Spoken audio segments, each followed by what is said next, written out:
So interest rate cuts are coming, everybody's excited, but what if I told you that the market can actually deceive everybody and the expected outcome may not necessarily be what you will get? Now, this is obviously not a popular opinion, but when have you ever known me to share popular opinions? So at the beginning of the bull run back in 2022, November precisely, while I was busy screaming at the top of my lungs and making several videos talking about the market has bottomed, I literally have video evidence for this. Matter of fact, let me just show you.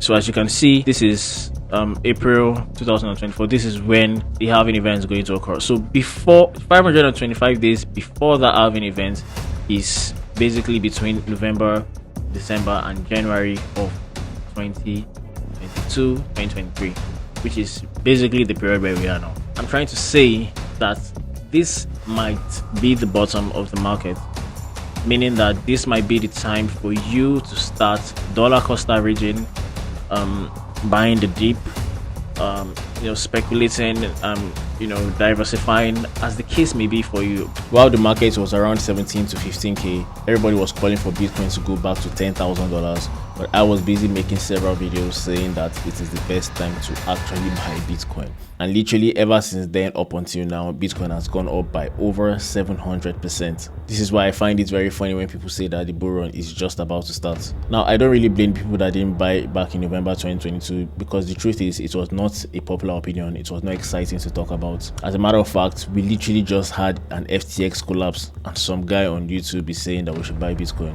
Obviously, you're not going to listen to him. Right now, the market is very, very hyped, especially because of interest rate cuts. And keep in mind, this interest rate cuts is something that we've been expecting since the beginning of the year. And over time throughout the year, even while the rate cuts did not come, Bitcoin has gone ahead to establish new all-time highs. The S&P 500, the same thing. Precious metals, the same thing. The only thing that hasn't really moved yet are the crypto altcoins, of which some of them have actually established new all-time highs. The likes of XRP, Ethereum very slightly, BNB, and a couple of others actually. But besides picking through their all-time highs, nothing really crazy has actually happened afterwards. But mostly because of the rate cuts that are coming, everybody's talking about astronomical numbers. And to be honest, there's actually a fair possibility of things getting explosive, and I'm not really too overly bearish because the rate cuts are actually coming and the market may just go in that direction. At the end of the day, nobody really knows what's going to happen except the insiders, obviously. Now, the exact same kind of analysis that I conducted to be able to know that November of 2022 was actually the best period to be getting into the crypto market, it's the same thing that is telling me right now that we have gotten into the period where you might want to be thinking about getting out of the market, especially if you've been in the market for a while. I mean, as far back as 2022.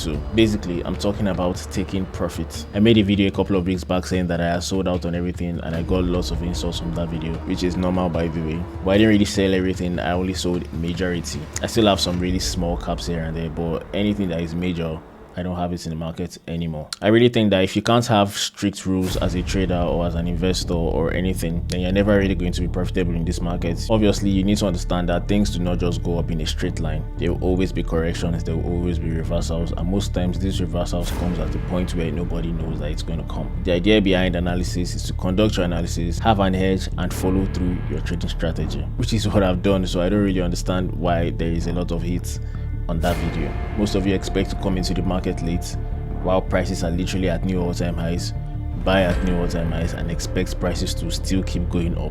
I don't know where you got this investment mindset from, but it doesn't work that way. And I really think that over the next couple of months, what I'm saying is going to make better sense. But for now, I want to get straight into the analysis. So if this is a video that you're excited about, make sure you smash the like button, subscribe, share, and do all that nice stuff, because what I'm about to share is very, very premium. Now, if you want to see the video where I talked about the market cycles, definitely you can click on that video. I'm going to link it up here so you can click on it and watch the video fully, just to show you that I'm not capping. Now, this is my Bitcoin market cycle analysis, and this analysis contains three major things, or four actually. It contains the end of the bear market into the halving. Then we have new all-time highs. That's when Bitcoin breaks the previous all-time highs. Then we have a relief rally, and we have top of the market 1 and top of the market 2. Now, the top of the market here has two proposed dates, which is what I'm going to be going into in this video. So let's start from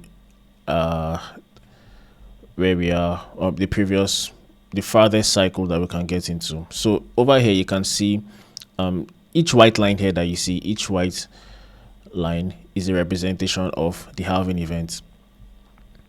Now on this cycle here, this was 2012 cycle, from the halving to the new all-time highs was about 378 days. I'm not making this stuff up, you can see it, 378 days. In the next cycle here, from the halving to the top of the markets was 511 days.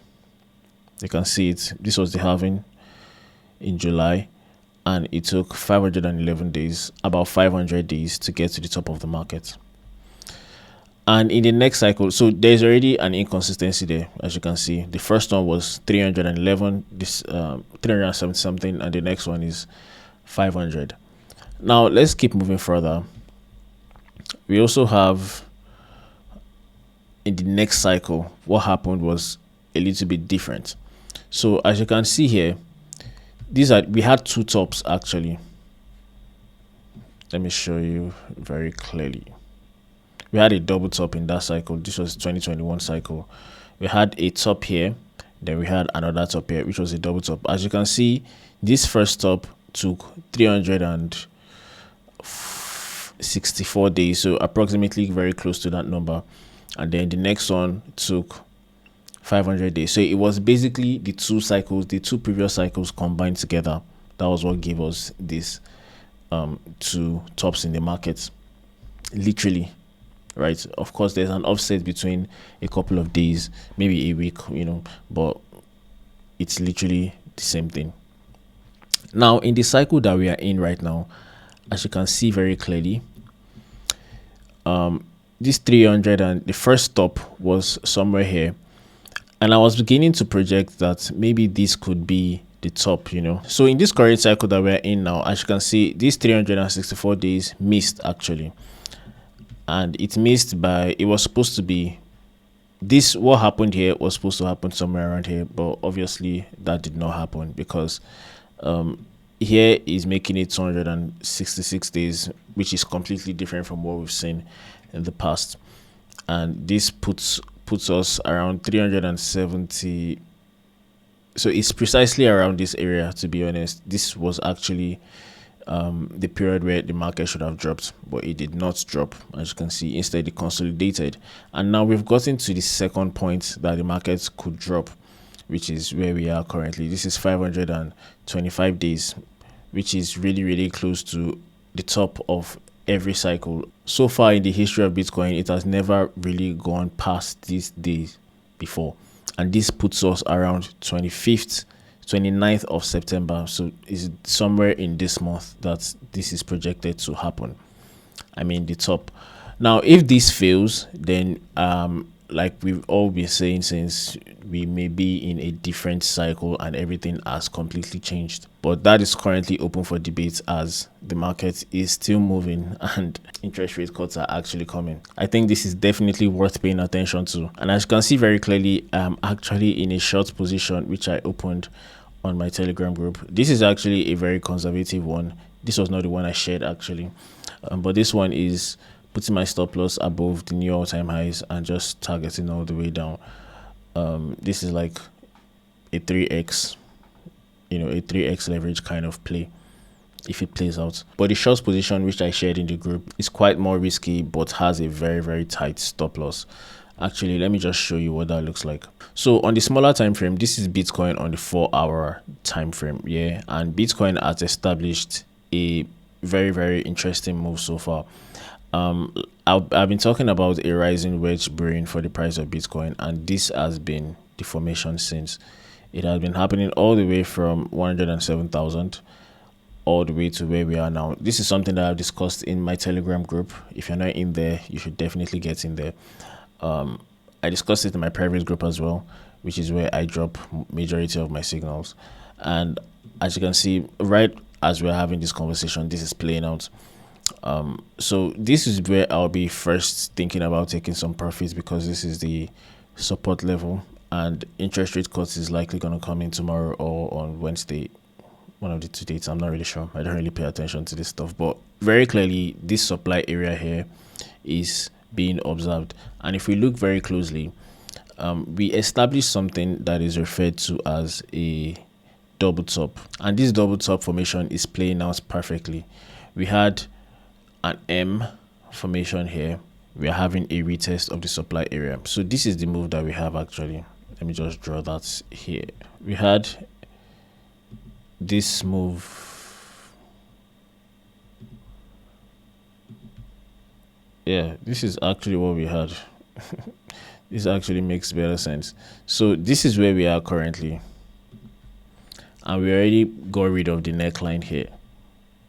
Obviously it's not this deep, it didn't get this deep. So this right here is the neckline, this one right here is the neckline, and for the fact that we have breached below the neckline, it means we have a new low. So we are looking for a lower high, literally. And for me to establish that lower high, I actually discovered a supply area in this region here, which is why my short position was planned, and I'm in this area here looking for a short. And that's exactly what we have at this price point here. We had this move, M formation. This here is the neckline, which we have gotten rid of, and we have a high. We have a high here, we have a low, and now we are establishing a lower high. That's what I'm looking at. That's the way I'm looking at the market anyway. But obviously, you know, this markets can deceive everybody and just rally in the opposite direction and just keep smashing upwards into new all-time highs. But I don't really see that happening right now, and we're just gonna have to see. I think this video is not going to be long before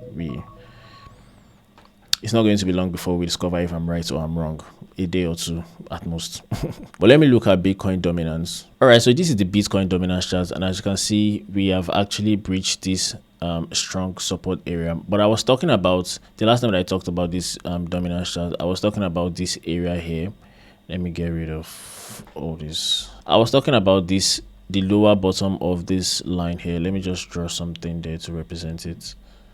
This point here, which is the lower bottom of this range. I was talking about it being a very, very good support area here, as you can see. And now prices have started reacting to it, and it makes a lot of sense. So if you know, we get a correction up all the way here, it will make sense for me, in my opinion, because it aligns with everything that I've been talking about. And you know, I said what we want to see is we want to see a rally all the way here and then get rejected. But if I'm right about the market cycles, and maybe this is literally getting to the top of the markets, then we could be seeing this going all the way up to this point. But so far it has gotten really crazy, and we don't really know how the market is going to play out. But we may just have a altcoin season coming up next year, or maybe late this year, maybe towards December or something, but maybe not even after a massive correction. We don't know. Nobody knows how this is going to play out. We are all just really speculating, and that's what most people tend to forget about my videos, especially those that are hating. But this is what we are looking at right here, and I think it's quite important to notice, especially now that rate cuts are coming. But if I'm actually being honest, I really still believe in altcoin season. There are a couple of altcoins that I've been looking at, and let me just delve into them real quick. I've been looking at ICP, which I started in the last video. Now, looking at a chart like ICP is actually still sitting at a very, very good support area, especially on this resistance, especially on this trend line. But if this support level should fail, right, if it should fail and keep dropping, then, you know, we are going to be looking at much lower entry points for ICP, which would be around here, which is what I was saying just now, that it is possible that that could happen. If ICP should come here, I'm going to be selling all my properties, everything that I own, just to buy ICP. I'm just joking. Obviously, I won't be doing something that ridiculous. But the point I'm trying to make is I'm going to be buying massively, because this is literally the bottom of everything on ICP. In fact, just approaching these levels alone will be giving me rooms for buying, because this whole area here around $3, 3.5, would be a very good entry area for ICP. Let me just even mark that so I know that this is where I want to be buying ICP, especially on spot. Very good area to start buying if this area doesn't work out. Obviously, I've been trying out a couple of long positions, which I've already exited, but I entered a long position up until this point in these areas here, but I've exited those positions right now. We also have Undo here. Undo Finance is one of those projects that really poked my attention for a while, and it seems pretty interesting in my opinion because of the fact that it's a real world asset and has potential. For Undo, we have this major resistance area here, which is a possible price target for Undo if it continues moving. As you can see, we were down on this trend line and we're broken above the trend line, and we're finding support in this area here, so it's actually pretty good. So a first target for Undo will be somewhere around here, 1.8. If rate cuts comes in and it's bullish for the market, it will actually be a very good move up until this point. So from here, from 0.9 to this 1.9 or $2 point is about 100% move. So that's pretty good for Undo Finance. And if you're looking at keep in mind this is the weekly time frame, so yeah, it is very interesting for the weekly time frame. Looking at something like Cardano, for Cardano we actually just established a falling wedge over here like this. We had this falling wedge, which is usually a bullish price pattern, and a positive breakout makes a lot of sense. That's exactly what happened here. As you can see, markets have rallied significantly, but the only thing is that Cardano rallied up onto a resistance point, which is here. This whole area here is a huge supply area for Cardano, which is why it is experiencing troubles. But if the rate cut comes out, and the market stays bullish, then we will be heading all the way back to $1.1 for Cardano. But if that doesn't happen, then best believe that Cardano may be coming back all the way to 0.5 cents, which will take the entire market by surprise. Now for something like Jupiter has also been experiencing the falling wedge, as you can see very clearly, and it's still finding support in these areas here. But if the rate cut comes out and Jupiter should move, then we'll be expecting here 0.6, 7, and possibly all the way to this point here, which is $1.3. And from where we are currently for Jupiter, this could be a very massive move. This is about 153% in profits. A 10x leverage on this is about 1,000 something, and if it then goes to establish new all-time highs, that's crazy. That's really crazy move. From here to new all-time highs is 58%. That is massive.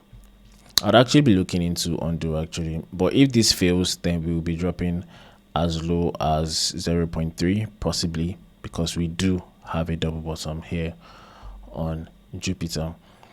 So ideally, so what we are actually looking at is all eyes on the rate cuts.